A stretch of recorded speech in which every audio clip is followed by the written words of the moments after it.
एक बूढ़े भिखारी की अनोखी कहानी। हर दिन एक भिखारी दरवाजे के पास आकर भीख मांगता था और घर का मालिक हमेशा घर के बाहर आते ही उसे देखकर फिर जाया करता। कई बार उसके लिए गालियां भी बकता। वो कहता, तू जिंदा ही क्यों है? पूरी जिंदगी ऐसे ही भीख मांगेगा क्या? धरती का बोझ क्यों बना बैठा है? और कभी कभी उस भिखारी को गुस्से में वह धक्का भी मार दिया करता। इतना कुछ हो जाने के बावजूद अधिकारी के मुंह से सिर्फ यही निकलता कि भगवान भगवान तुम्हारे पापों को माफ करे। एक बार सेठ को धंधे में बड़ा नुकसान होने की खबर मिली। सेठ बहुत परेशान था कि तभी उसके दरवाजे पर वही भिखारी आया। गुस्से में अपना आपा खोते हुए सेठ ने उस भिखारी को पत्थर दे मारा।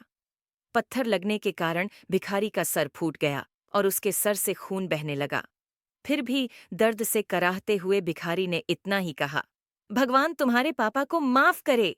भिखारी वहां से चला गया। सेठ सोच में पड़ गए। भिखारी को पत्थर मारा, फिर भी उसने सिर्फ प्रार्थना की। सेठ का गुस्सा शांत हुआ, शेर का मन शांत हुआ। भिखारी का रहस्य जानने के लिए सेठ ने भिखारी का पीछा करना शुरू कर दिया। भिखारी जहां जहां जाता, सेठ उसके पीछे जाता। सेठ ने देखा कि कोई उसको खाना देता, कोई उसको मारता, कोई अपमानित करता तो कोई गाली देता। लोग भिखारी के साथ चाहे जैसा व्यवहार करते, लेकिन भिखारी सबके लिए एक ही प्रार्थना करता, भगवान तुम्हारे पाप माफ करें। अब रात होने को आई थी। भिखारी अपने घर जाने के लिए लौटा। वो अपने घर पहुंच गया, लेकिन सेठ अब भी उसका पीछा कर ही रहा था। एक पुरानी टूटी हुई खटिया पर एक बूढ़ी औरत लेटी हुई थी। काफी कमजोर और बीमार लग रही थी। वह भिखारी की पत्नी थी। अपने पति को वापस आता देख वह खाट से उठ खड़ी हुई। पत्नी ने अपने पति के भीख वाले कटोरे में देखा। उसमें सिर्फ आधी बासी रोटी थी। उसे देखकर वह बोली, आज बस इतना ही मिला? और हाँ, आपके सिर से खून निकल रहा है।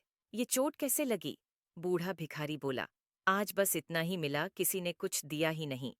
सब ने गालियां दी और एक नए पत्थर भी फेंकना, इसीलिए मेरा सर फट गया। एक गहरी ठंडी सांस लेकर बूढ़ा भिखारी फिर से बोला, ये मेरे ही पापों का फल है। तुम्हें याद है, कुछ सालों पहले हम कितने अमीर थे? क्या कुछ नहीं था हमारे पास? हमारे पास हर चीज जरूरत से ज्यादा थी, लेकिन हमने कभी दान नहीं किया। और उससे भी बुरा हमने उस अंधे भिखारी के साथ किया जो हमारे द्वार पर भीख मांगने आया करता था। बूढ़ी पत्नी की आंखों में आंसू आ गए।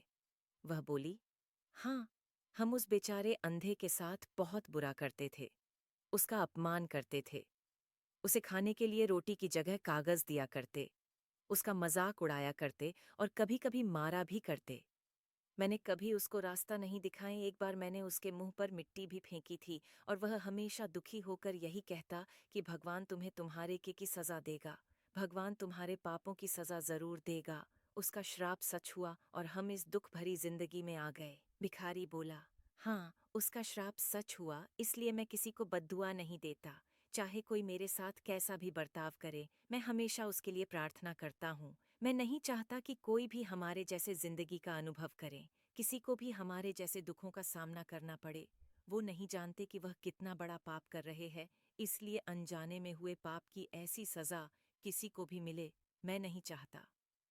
सेठ वहीं पर छुपकर ये सारी बातें सुन रहा था। अब उसे सब कुछ समझ में आ गया था। भिखारी और उसकी पत्नी ने वह आधी रोटी मिल बांट कर खाएं और भगवान को धन्यवाद बोलकर सो गए। अगले दिन बड़ा भिखारी फिर से भीख मांगने गया। सेठ के घर के पास जाते हैं। सेठ ने पहले से गरम रोटी या उसके लिए निकाल कर रखी थी। उसे देते हुए सेठ विनम्रता से बोला, माफ कर दीजिए बाबा, उसे बहुत बड़ी गलती हो गई। बूढ़ा भिखारी बोला, भगवान तेरा भला करे। इतना कहकर वह आगे निकल गया। इस कहानी से जो सीख लेने लायक है वह बड़ी ही सिंपल है कि आदमी चाहे किसी के बारे में बुरा कहे या भला करे, लेकिन भगवान सिर्फ कर्म के हिसाब से उसको फल देता है। क्या हुआ अगर भगवान नहीं दिखता है?